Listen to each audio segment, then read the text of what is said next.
Covert manipulation. How dark psychology relates to manipulation.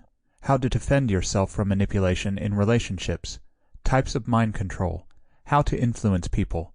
Process for persuasion. Written by Robert J. Sanders.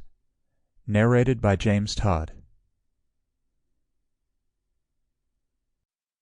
Introduction. Manipulation is a topic that most people are going to turn their noses up at. They do not like the idea that comes with it, and they assume that they are above and beyond using these kinds of techniques. As we will discuss later on in this guidebook, though, each of us uses manipulation in some form or another to get what we want, even though most of us are not going to do it at the expense of someone else in the process.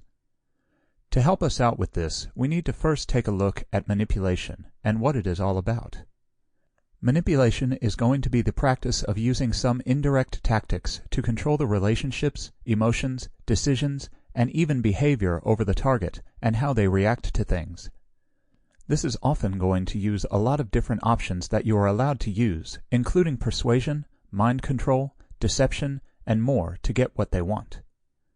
Most people are going to use some form of manipulation at some point or another in their lives.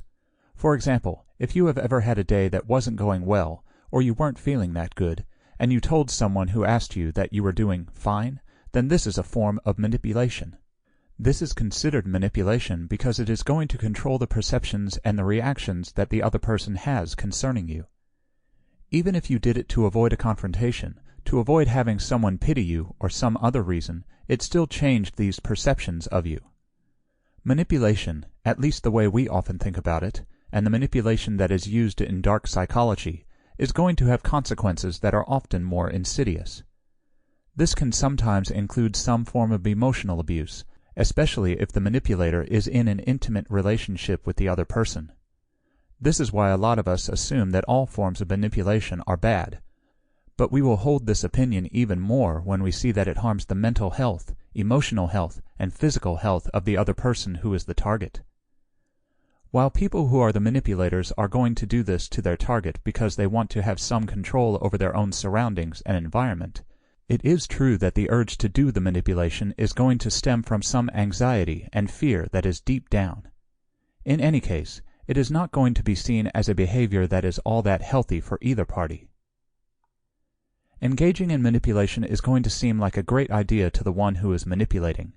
It allows them to gain the control that they want, and they get to receive whatever they wanted in the process. However, when they use this tactic, it is not only going to cause some harm to the other person. Sample complete. Ready to continue?